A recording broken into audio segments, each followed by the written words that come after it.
Assalamu alaikum wa rahmatullahi wa barakatuh.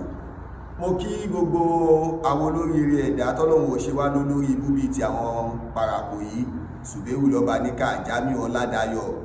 ọ̀rọ̀kù tó pọ̀ Kọ́dírì àti gbogbo sẹ́ẹ̀tì wọn. Ṣé rí ọ̀rọ̀ mi ò pọ̀. Mo kàn fẹ́ sáré fún Parakoyi lésì ni. Torí pé wọ́n ní ẹni tí ò bá nírú ẹni kò lè mọ bó ti ń ṣe ni. Ó lọ́rọ̀ Parakoyi. Àkọ́kọ́ Parakoyi, ọmọ gáràjì ni ẹ, mọ́tò ló ń wà nílùú Ìbàdàn kan tó lọ mú ẹ. Ta ló yan Parakoyi gan pé kó máa wá jẹ́ olóyè láàfin tó wá jóyè mùsùlùmí tó já sí pọ̀ wọn tó bá mọ kéwú ni wọ́n ń ṣe. Oyè Parakoyi gẹ́gẹ́ bá ti gbọ́ wọ́n ní intermediary láàrin ọba àti imam, túmọ̀ sí pé ẹni tó mọ kéwú tí kéwú yé. Allahumma salli ala sayyidina Muhammad wa ala ali sayyidina Muhammad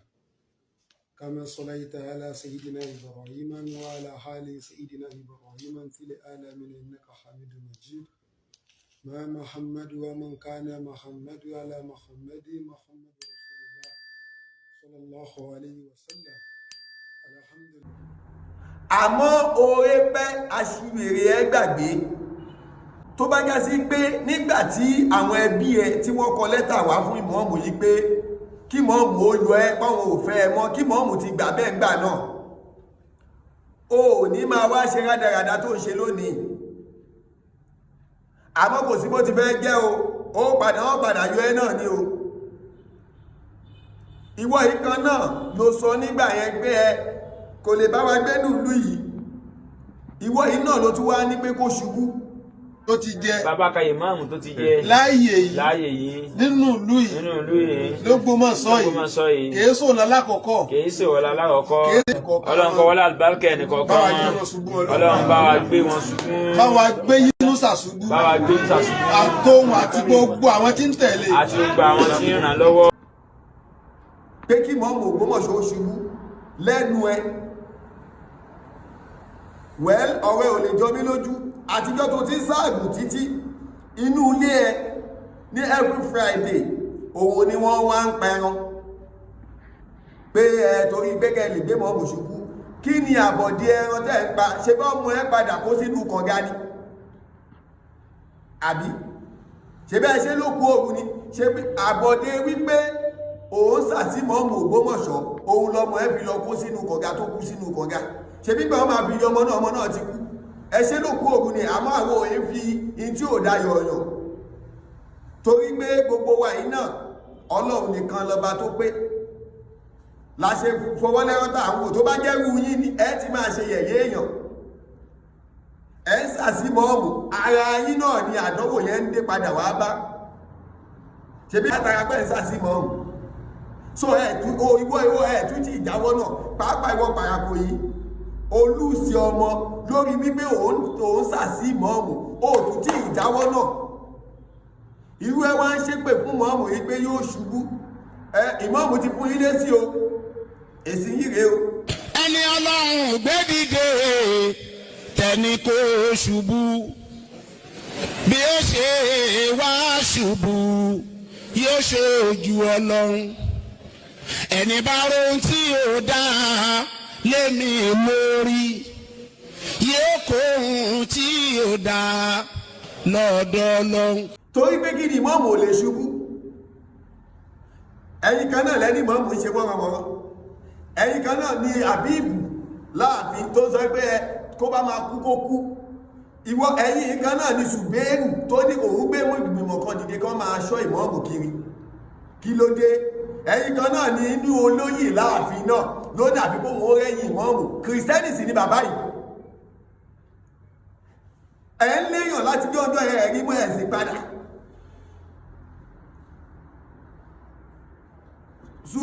Ṣùrájù Parakoyi ó lè látúbọ̀ tán rí o, torí ẹni tó bá ronú kó bàjẹ́ fọmọ lọ́mọ ọmọ tí ẹ náà yóò máa parun lójú ẹ̀ ní. Tó ti jẹ bàbá ka Imam tó ti jẹ láàyè yìí nínú ìlú yìí l'Ógbomọṣọ yìí kìí sọ lálákọ̀ọ́kọ́ Ọlọ́run kó wọlé àlùbáríkà ẹnìkọ̀ọ̀kan Ọlọ́run bá wa gbé wọn ṣubú, bá wa gbé yínú sàṣubú. bá wa gbé sàṣubú. àtòhun àti gbogbo àwọn tí ń tẹ̀lé. àti gbogbo àwọn tí ń ràn lọ́wọ́. òun náà lọ́wọ́ ọmọ ẹ ṣe ń parun lójú ẹ òbí bó ṣe ń parun ni wọ́n ń kó sí kànga lójú ẹ̀mí ẹ̀ wọ́n sì ń kú sí iná ò tí ì jáwọ́ ó dìgbà tó bá já sí àbí gbogbo ẹ̀yọ́ ọlọ́gbọ́n ayé tí làákàyè ẹ̀ pé ṣé ẹ rá wọn tí wọ́n ń dàgbé Ògbómọ̀ṣọ́ gbà ṣe rí pé kò ń ṣe mọ́ọ̀mù Ògbómọ̀ṣọ́ rárá gbogbo kìrìsìtẹ́nì náà tó bá fi lè kọ́mẹ́ǹtì orí burúkú sábẹ́ kọ́mẹ́ǹtì section yìí àbí tí mo tún rí comment section burúkú déédéé bí Parakoyi tó ṣe sọ yìí bẹ́ẹ̀ ni ó rí fún ẹ ohun tó ń ṣẹlẹ̀ sí Parakoyi lọ́wọ́lọ́wọ́ iná tó ń jó lọ́wọ́ yóò máa jó wọ́n náà gbogbo wọn kìrìsìtẹ́nì tó rí gbẹ̀mí ìmọ̀ tí ọ̀rọ̀ yìí fi kan kìrìsìtẹ́nì ẹ sì máa wá ní orọ́bà fi ó ṣe gbá ó ṣàwò ṣórọ́bà fi olọ́bà fi sọ pé ó ṣe wọ́n wọ́n ni ṣórọ́bà fi ni wọ́n ní ṣùgbẹ́rù fi ní kọ́ máa ṣọ́ kọ́ lọ pa ni orọ́bà fi lẹ̀ ṣe bẹ̀lẹ̀ òkókù ni orọ́bà fi lẹ̀ ṣe ronú pé kó ṣubú kí ló dé ẹ̀tún wá ní gbogbo àwa tá a jẹ́ fáǹsì mọ́mú gbogbo ìlú Ògbómọ̀ṣọ́ ṣéwù ọ̀rọ̀ ti kàn wá o torí gbogbo wa náà ni wọ́n tán kó pọ̀ o gbogbo wa àgbọ̀dọ̀ sún àgbọ̀dọ̀ wo lórí ẹ̀wọ̀n ẹni gbogbo tá a bá mọ̀ ní ká fi bá wọn jà ṣe bá sọ pé ọ̀pọ̀ tó wa ẹ gbàgbé wọn ọ̀pọ̀ tó wa àdúrà tá a bá mọ̀ ẹjẹ́ á máa sàálé wọn lórí kó wọn ọ̀pọ̀ tó wa aṣáàrí nídìí wọn ọ̀pọ̀ tó wa ẹ̀yin olórí ibú àgbàlagbà òṣì òpònú nínú ààfin ẹ̀sìn ń dá gbogbo ẹ̀wà lo system àwọn kìrìsìtẹ́nì olórí ibú kan náà tún máa wá kọ́mẹ̀ntì wèrè ó tẹ̀ tó pásítọ̀ kan ìṣọ̀lá àbíkíní kan pásítọ̀ wèrè tí mo gbé sí ẹwọ pásítọ̀ olórí burúkú yìí pásítọ̀ tí ó jẹ́ sí pé gbogbo déédéé ohun tí ó ṣẹlẹ̀ sí Parakoyi ó máa ṣẹlẹ̀ sóhun náà láìpẹ́ àti gbogbo ẹ̀yin tẹ́ ń dá sí tó jẹ́ sí pé ìmọ̀ọ́mù Ògbómọ̀ṣọ́ ó ṣẹ̀yìn tẹ́kọ̀ déédéé ròyìn pé ó rọ́bà bí ẹwà torí ẹbẹ̀rẹ̀ sí ní ronú aburú sí déédéé tó ṣẹlẹ̀ sí Parakoyi tó ń ṣẹlẹ̀ sí lọ́wọ́lọ́wọ́ iná tó ń jó lọ́wọ́ yóò padà jọ ẹ̀yin náà àti gbogbo ẹni tó bá ru aburú sí wa tó ṣe ń wò mí tó bá ti mú ẹ tó ru aburú sí ni ojú yẹn ò ní bẹ́ẹ̀ kalẹ̀ tó bá ti ń wo ìmọ̀ọ́mù Ògbómọ̀ṣọ́ tó ń wo kankan nú àwa tá à ń tẹ̀lé wọn tó ń ronú aburú sí wọn ojú yẹn ò ní bẹ́ẹ̀ kalẹ̀ wọn ló sì ní jẹ́ èèyàn gbogbo ìran yín ẹ̀ ní jẹ́ kankan inshallah bí kúndúrà ti láì torí pé kí ni kó lè da ní ìmọ̀ọ́mù Ògbómọ̀ṣọ́ ń bá gbogbo wọn kìrìsìtẹ́nì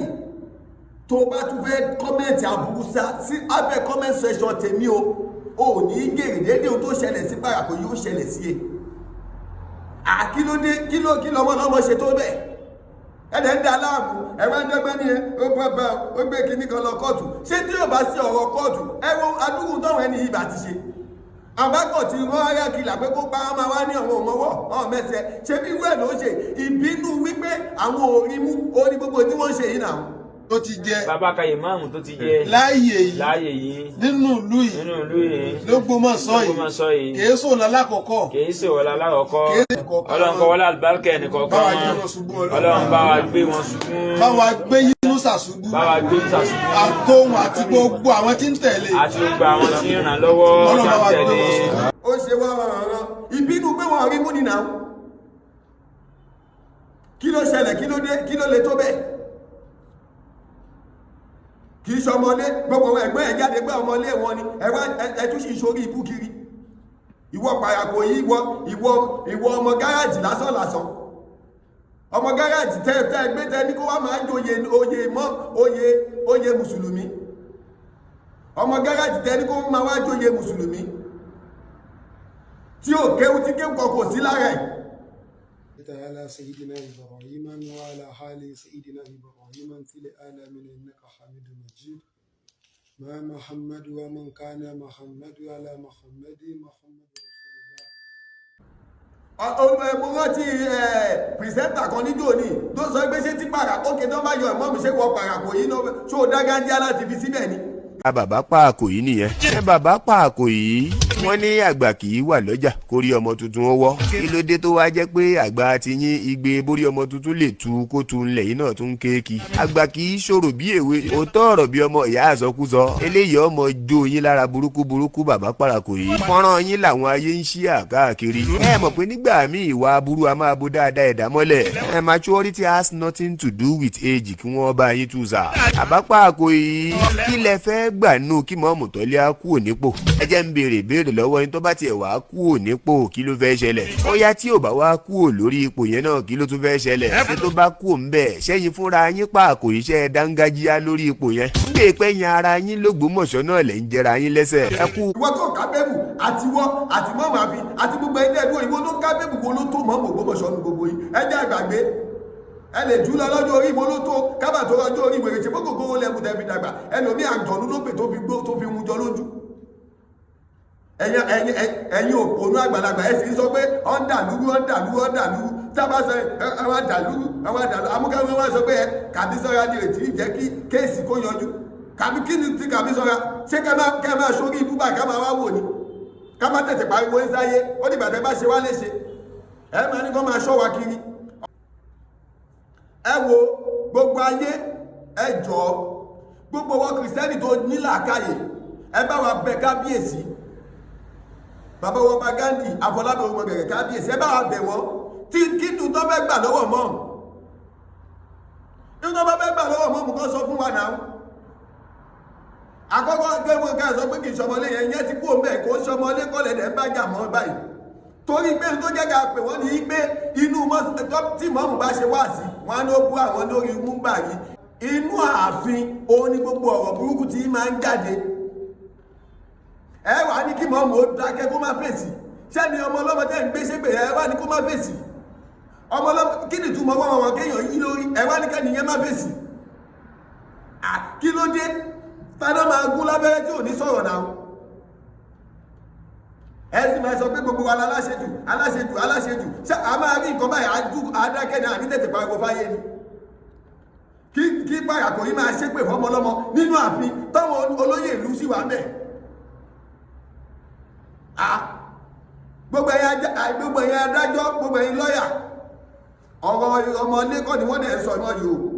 gbogbo ẹ̀yin ọlọ́pàá nínú Nàìjíríà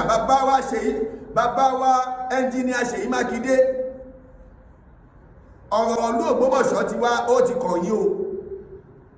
torí pé eléyìí ò dẹ̀ ń ṣe pé bóyá ọ̀rọ̀ ọmọlé mọ́ o tẹ́ bá wo Parakoyi yóò sínú ọmọlé ayé lára kí wá ní Parakoyi èpè lójoojúmọ́ kí ló dé tí àbíbù ní kí mọ́mù ó kú Parakoyi ní kí mọ́mù ó ṣubú ṣùgbẹ́rù ló ń gbọ́wọ́ èèyàn dìde kọ́ máa tẹ̀lé mọ́mù ẹni tó fi ṣo lórí nínú ìlú náà sọ pé mọ́mù ṣe wọ́n lórí pé kí ni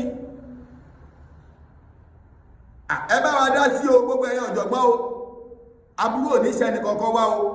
torí báwọn kìíní wọn tẹ́ẹ̀kẹ́ yìí sì pẹ̀lú àwa làwa ń fojú pé mùsùlùmí ni wá wò wọ́n o àwọn òfojú mùsùlùmí wò wá o tẹ́ ẹ bá wo gbogbo ipa tí wọ́n ń kó ipa pé kó bá lè bàjẹ́ tó bá lè kú kọ́ kú ni o Ọlọ́run ló kó wa yọ o ẹ jọ̀ọ́ nítorí tọ́lọ́wọ́ ẹ bá wa bẹ̀ wọ́n o Parakoyi Jamiu Ọládayọ̀ yẹn wà ní Kaduna Kọ́dírì ọ̀rọ̀kù tó pọ̀ olórí ibú TV mọ̀rúfù lẹ́kọ̀ọ́ Bello Àbùdù wọ́n pọ̀ bẹ́ẹ̀ o wọ́n pọ̀ lọ jàrá bẹ́ẹ̀ o àtàwọn kìrìsìtẹ́nì kọ̀ọ̀kan tá a mọ̀ irú pásítọ̀ tí mo gbé píkṣọ̀ ẹ̀wà lára wọn ní o ẹjọ́ ẹ bá wa bẹ̀ wọ́n o àmọ́ tá a ṣe fún wọn o àmọ́ tí mọ́mù ṣe fún wọn o tán bá ti rí pé èèyàn tẹ̀lé mọ́mù báyìí ó ti sọ̀pọ́tì mọ́mù báyìí ó di pé kọ́ máa lépa ẹ̀mí ẹ̀ ìmọ́mù Ògbómọ̀ṣọ́ gangan wọ́n ń lépa wọn kí ló dé Ọlọ́run kó jọ kó má fi wá fún wọn mú o kọlọ má ṣe ṣàánú wa gbogbo wọn tó bá sì jẹ fáǹsì mọ́mù Ògbómọ̀ṣọ́ jọ kùrì sí ìjẹ́ ó pọ̀ o máa sa kùrì sí yù máa sa nàkọ́dí jákù kó dẹ̀ máa sa kúlù àwọn òṣùpùrọ́bì lè fọ́lá wà kúlù àwọn òṣùpùrọ́bì nọ́ọ̀sì máa kà dáadáa o wá kà rárá máa kà mẹ́ta lójúmọ́ lórí ẹ̀ o torí pé wọn kìíní wọn aláburú ẹ̀dá ni wọ́n o aláburú ẹ̀dá ni wọ́n o gbogboojọ́ Friday ìrọ̀lẹ́ Friday ni wọ́n lọ ń pa ẹran nílé Parakoyi láti lè sọ pé wọ́n fẹ́ gbé ìmọ̀ọ́mù ṣubú àbọ̀ ẹran pípa wọn ọmọ rẹ̀ ló padà fi ló kó sí kànga o ẹbí léèrè o wọ́n ṣe ló kú òwò àgbàdàwọ̀ èyí fi o àyín fi tó bá bàjẹ́ fi yọ̀ọ̀nà ní o àmọ́ torí tó sọ yìí ló jẹ́ ká àìkọ́ rán létí pé látara àbúrú tẹ̀ ń ṣe ẹwà àbúrú tó ṣẹlẹ̀ sí yín ẹ sì dákẹ́ gbogbo ayé ẹjọ́ o gbogbo ayé abẹ̀ yìí ni o ẹ bá wa bẹ̀ wọ́n o nǹkan ò gbọ́dọ̀ ṣe nìkankan wá o kàbí sọ́ra wọ́n bẹ́ẹ̀ náà ni wọ́n mú ọ̀nùmí lọ́tún wọ́n mi nùmí lọ́sì àìmọye àṣàṣì o Ọlọ́run ni ò gbà fún wọn o bàbá àmọ́ọ̀mù gbogbo àwọn táà ń tẹ̀lé wọn àmọ̀tẹ́kùn Oòduà kò sí wọ́n tún ọ́ṣẹ́ títí wọ́n tún lọ àtàkì àmọ̀tẹ́kùn Oòduà ẹjọ́ ẹ bá wa bẹ̀ wọ́n kí ló dé gbogbo ẹ̀yin ìjọba ẹ bá wa bẹ̀ wọ́n kí la ṣe fún wọn tó báyìí àwọn máa ní kìíní kan gbogbo náà ẹ̀jẹ̀ ń sọ là ń sọ̀rọ̀ lé lórí gbogbo fídíò yìí là ń gbé jáde náà ń sọ̀rọ̀ lé lórí ẹ̀sìn náà ń dàlúrú ṣáà ń dàlúrú ni pé èpè tó lọ ṣẹ́ láàfin ṣé káà wá dákẹ́ ni so kọ́lọ̀ ń kójọ kó má ṣẹlẹ̀ ṣàánú wa kọ́lọ̀ má ṣẹlẹ̀ dúró ti wà kàbí sọ́ra èmi á sì àwa sì máa dúró lórí òdodo a sì máa dúró lórí òdodo gbogbo wọn tó o bá sọ yí pé o fẹ́ máa da ìmọ̀ọ́mù Ògbómọ̀ṣọ́ láàmú àwọn ò ní fi ẹ́ lọ́rùn sílẹ̀ kódà any personality yóò kó lè jẹ́ kó síbò tí lè wo ga tó